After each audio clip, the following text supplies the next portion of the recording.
Welcome to exam Guruji भाई Arvind sir. Uttar Pradesh police assistant operator, head operator या railway की अगर आप तैयारी कर रहे हैं तो रीजनिंग का प्रैक्टिस सेट आज से स्टार्ट हो गया, प्लस मैथ का प्रैक्टिस सेट स्टार्ट हो गया है। आप डेली क्लास लीजिए और अंत में कमेंट में अपना फीडबैक ज़रूर दें कि क्लास आपको कैसी लगी। अगर आप चैनल पर नए हैं तो चैनल को आप सब्सक्राइब कर लीजिए और कमेंट में आप ज़रूर बताएं आपकी क्लास कैसी लगी और अपने मित्र तक शेयर करना ना भूलें। तो चलिए एक एक प्रश्न को देख लेते हैं। पहला प्रश्न आपके सामने है। श्याम अपने घर से पूरब दिशा में 15 किलोमीटर चलता है। अब आपको पता होना चाहिए डिस्टेंस, ये जो होता है ये पूरब होता है और इसने कितने किलोमीटर चला, 15 किलोमीटर चलता है। उसके बाद वह बाएँ मुड़कर 5 किलोमीटर चलता है। अगर आप इस दिशा में चलते हैं तो आपका जो बायाँ होगा वह ऊपर होगा। बाएं मुड़कर 5 किलोमीटर चलता है। तो अब बताएं अब वह किस दिशा में जा रहा है। तो ऊपर वाला कौन सा दिशा मेरे भाई, ऊपर वाली दिशा को हम उत्तर कहते हैं। तो इसका करेक्ट आंसर ऑप्शन नंबर ये सही हो जाएगा। अगला प्रश्न आपके सामने है। इसमें आपको बताना, यहाँ पे दिया गया है फेक, और फेक जो दिया गया है यहाँ पे 2 सारणी दी गई है। इसमें से आपको बताना ये मैट्रिक्स का सवाल है कि कौन सा ऑप्शन सही होगा। जिन भाई को नहीं पता है वो इस सवाल को ध्यान से देखेंगे, पूरी वीडियो देखेंगे, उन्हें समझ में आ जाएगा कि मैट्रिक्स सवाल लगते कैसे हैं। जैसे हम इस सवाल को लगाने के लिए सबसे पहले आपको पता होना चाहिए कि हम ऑप्शन से जितना अगर सही होगा, अगर हम ऑप्शन से लगाएंगे तो ये जल्द से जल्द सवाल लग जाएगा। तो पहला ऑप्शन अगर हम उठा रहे हैं, यहाँ लिखा गया है 0-4, तो आप यहाँ देखेंगे यहाँ लिखा गया है 0 और 0 यहाँ लिखा गया है 4 और ध्यान से देखेंगे यहाँ लिखा गया है 4।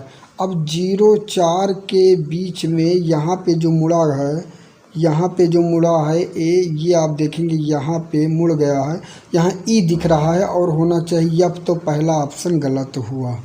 अगर हम दूसरा ऑप्शन ले रहे हैं, 21 लिखा गया है, तो 2 यहाँ पे है और 1 यहाँ पे है।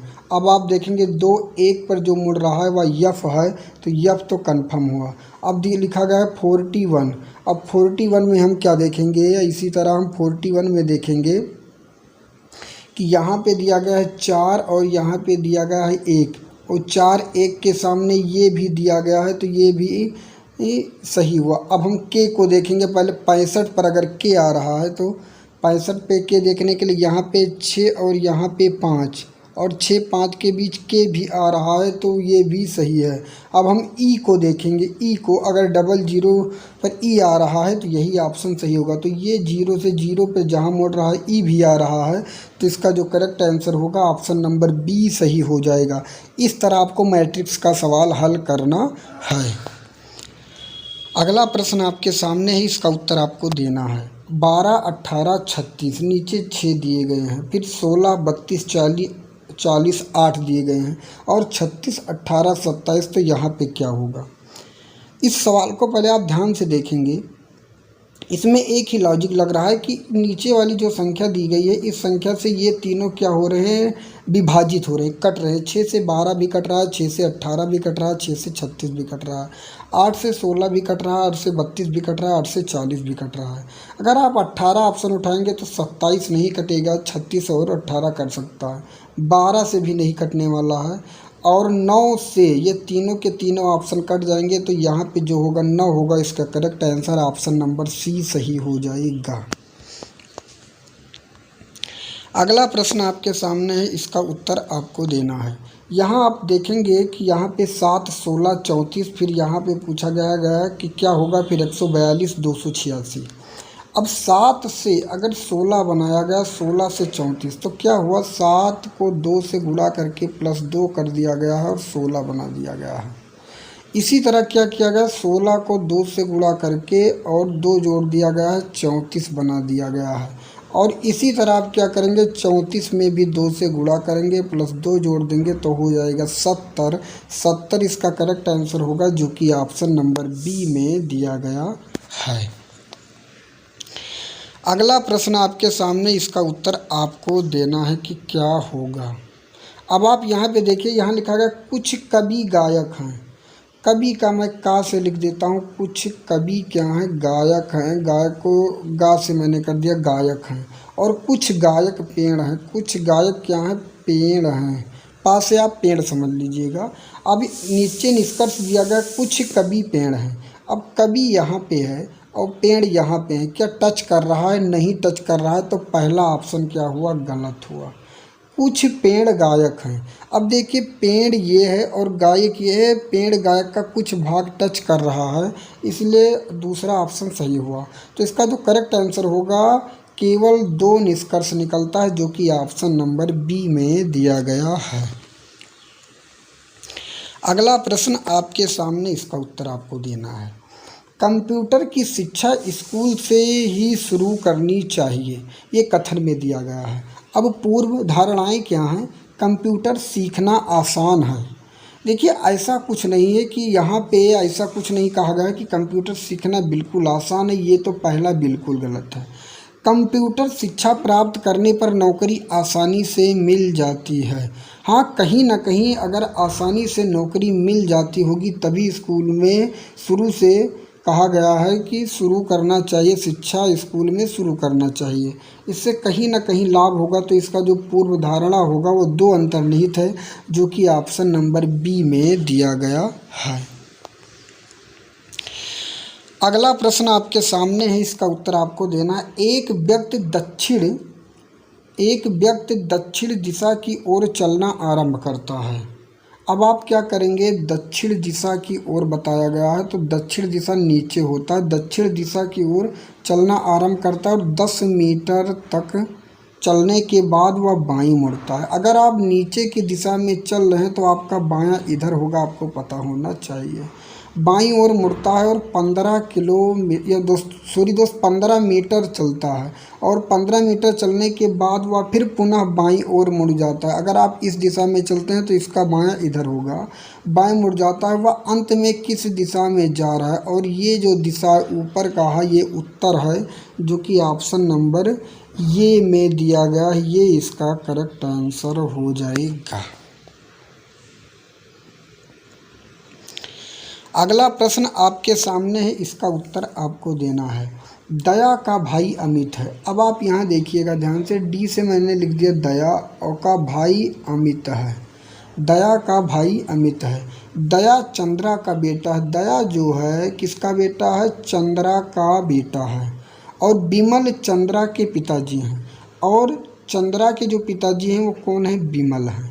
अब पूछा गया तो अमित का विमल से क्या संबंध है? अमित का विमल से कहने का मतलब विमल अमित को क्या कहेंगे? कहने का मतलब है विमल अमित को क्या कहेंगे? अब आप ये बताइए, अगर विमल का बेटा चंद्रा है और चंद्रा का बेटा अगर डी है, तो आप अगर ये इनका बेटा हुआ तो इनका क्या हुआ? पोता। और यहाँ पे दोनों भाई हैं, अगर डी पोता हुआ तो ये भी पोता होगा, इसलिए इसका करेक्ट आंसर ऑप्शन नंबर ये सही हो जाएगा। अगला प्रश्न आपके सामने, इसका उत्तर आपको देना। शब्द प्रिजन में कितने ऐसे अक्षर युग्म हैं जिनके बीच उतने ही अक्षर हैं जितने अंग्रेजी वर्णमाला में हैं? क्या क्या दिया गया? PRISON। अब आप क्या करेंगे? कैसे इसके अक्षर युग्म निकाले जाते हैं ये आपको पता होना चाहिए। ऐसे पढ़ना आपको, P यहाँ लिखा है तो P से पढ़ना PQRS। आपने जैसे पढ़ा PQRS और यहाँ यस मिल भी गया, यस के बाद TU, तो एक बार आपको मिला। एक बार इसी तरह आपको लिख लेना कि P से जब आपने पढ़ा तो एक बार मिला। अब R से पढ़ेंगे, PQRSTUB, नहीं मिला, आपको छोड़ देना है। फिर आप क्या करेंगे? आई से पढ़ेंगे, IJKL, एक भी अक्षर मैच नहीं किया, अब इसे भी छोड़ देंगे। अब यस से पढ़ेंगे, STU, ये भी नहीं मैच किया, इसे भी छोड़ देंगे। वो के बाद P नहीं मैच किया। अब हम क्या करेंगे? नीचे से यन वो, यन के बाद वो मिल गया, एक बार और मिल गया, वो के बाद PQR, यहाँ पर भी मिला, यहाँ पर भी मिला, आर के बाद यस, मतलब 2 बार और मिला, 2 बार और मिला, तो हम 2 बार और लिख देंगे। अब वो के बाद P के बाद Q नहीं मिला, Q के बाद R, फिर एक बार मिल गया R, फिर हम एक बार और लिखेंगे। R एक बार मिला है और R के बाद P आ रहा है नहीं। अब फिर हम आगे देखेंगे, इसी तरह हम आगे देखेंगे। यस के बाद T के बाद U के बाद B नहीं मिला। आई के बाद जे के बाद के नहीं मिला, आर के बाद यस और पी। तो ऑल ओवर कितने बार अक्षर युग्म मिले? 4 बार। तो इसका correct answer option number C सही हो जाएगा। तो आशा करता हूँ ये भी आप समझ गए होंगे कि अक्षर युग्म कैसे निकालते हैं। अगर आप चैनल पे नए हैं तो प्लीज़ चैनल को सब्सक्राइब कर लीजिएगा और अपने मित्र तक ज़रूर शेयर करना, क्योंकि अगर इस वीडियो में 2000 व्यू आएंगे तो डेली आपको इसी तरह क्लास मिलती रहेगी। अगला प्रश्न आपके सामने, इसका उत्तर आपको बताना है। उस शब्द को चुने जो विजातीय हो। और विजातीय का मतलब होता है जो तीनों से इन चारों में अलग भिन्न हो, इन चारों में अलग भिन्न हो। तो कुत्ता घर का मतलब है यहाँ कुत्ता रहते हैं, अश्वशाला का मतलब है यहाँ घोड़ा रहता है, माद का मतलब है यहाँ पे सांप और अन्य जानवर भी रह सकते हैं, लेकिन ताला एक अलग है। तो इसका correct answer option number C सही हो जाएगा। अगला प्रश्न आपके सामने, यहाँ पे गलती से नदो लिख गया, ये नदी है, सॉरी दोस्त। नदी बांध से जिस तरह संबंधित है वैसे यातायात किससे संबंधित होगा? तो बीथिका गलत है, गाड़ी बिल्कुल गलत है। नदी का पानी बांध रोक सकता है और यातायात को संकेत रोक सकता है, जो कि correct answer option number B में दिया गया है। अगला प्रश्न आपके सामने, इसका उत्तर आपको बताना। जीवन जैसे मृत्यु से संबंधित है, जीवन जैसे मृत्यु से संबंधित है। सर रोना किससे संबंधित होगा? तो रोना जो होगा मेरे भाई हंसना से होगा, जो कि ऑप्शन नंबर बी में दिया गया, बी इसका करेक्ट आंसर हो जाएगा। अगला प्रश्न आपके सामने है, इसका उत्तर आपको बताना है। लड़कियों की एक कतार में जिया बाएं से सातवीं हैं। अब जिया को मैंने जेड लिख दिया, जिया बाएं से सातवीं तथा शताब्दी दाहिने से 90 हैं, शताब्दी दाहिने से 90वें स्थान पर हैं। जब ये दोनों आपस में अपना स्थान बदल लेती हैं तो जिया बाएं से 11वें स्थान पर हो जाती है। जिया जो है बाएं से 11वें स्थान पर हो जाती है। अब 11वां स्थान जो हुआ जिया का यहाँ आ गया, अब 11वें स्थान पर हो जाती है। जिया बाएं से 11वें स्थान पर हो जाती। अभी तक जिया 7वें नंबर पर थी और अब जिया बाएं से किसी स्थान पर आ गई, 11वें स्थान पर चली जाती। तो कतार में कुल कितनी लड़कियां हैं, इस तरह सवाल पूछा जाए तो जो दिया गया उस तिरछा को आपको ऐड कर लेना है, प्लस 1 माइनस कर देना है। तो 11 9 हुआ 20 और 20 से निकालेंगे 19। तो लड़कियों की कुल संख्या है 19, जो कि ऑप्शन नंबर डी में दिया गया है। डी इसका करेक्ट आंसर होगा, लेकिन ऑप्शन में शायद मिस्टेक से मैंने डी ऑप्शन नहीं लिखा है, लेकिन इसका correct answer option number D सही हो जाएगा। अगला प्रश्न आपके सामने, इसका उत्तर आपको देना। अमन एक पंक्ति में बाईं से तीसरा है, बाईं से जो है वह तीसरा है और उस पंक्ति में कुल 18 लड़के हैं। कुल कितने लड़के हैं? 18 लड़के हैं। और 18 में अगर वो बाएं से तीसरा है, अगर हम निकाल देंगे तो कितने बच्चे 15। और दाहिने से पूछा जाएगा, अगर दाहिने देकर बायां पूछा जाए या बायां देकर दाहिना पूछा जाए और कुल संख्या दिया जाए तो जितना दिया जाएगा उतना माइनस करने के बाद एक ऐड कर देंगे, वही इसका करेक्ट आंसर हो जाएगा। 16वें स्थान पर दाहिने पे होगा, जो कि correct answer option number D में दिया गया है। अगला प्रश्न आपके सामने है, इसका उत्तर आपको देना है। अगला प्रश्न आपके सामने है, 3:30 पर दोनों सुइयां के बीच कितने अंश का कोण बनेगा? इसका एक फार्मूला होता है, मैं आपको बता देता हूँ। यम गुणे 11/2 माइनस यच गुणे 30। यम का मतलब होता है मिनट, यच का मतलब होता है घंटा। अब यम कितना दिया गया? 30 मिनट गुणे 11/2 माइनस यच घंटा 3 दिया गया, 3 गुणे 30। अब 2 से काट देंगे, 15 बार में 11 पचे 55, 11 एकम 11 और 5 16 और 3 त्रिक्का 9। जब इसे माइनस करेंगे तो 75 अंश आएगा, जो कि ऑप्शन नंबर डी में दिया गया है। डी इसका करेक्ट आंसर हो जाएगा। अब इसी तरह अगला प्रश्न है 2:30 पर दोनों सुइयों के बीच कितने अंश का कोण बनेगा। इसका उत्तर आपको कमेंट बॉक्स में बताना है कि इन चारों में क्या होने वाला है। अगला प्रश्न आपके सामने, इसका उत्तर आपको देना है। यदि जे का अर्थ प्लस, सॉरी दोस्त, यहाँ जे का अर्थ मैंने प्लस नहीं किया था, एक गलती से हो गया है। जे का अर्थ क्या है, भाग है।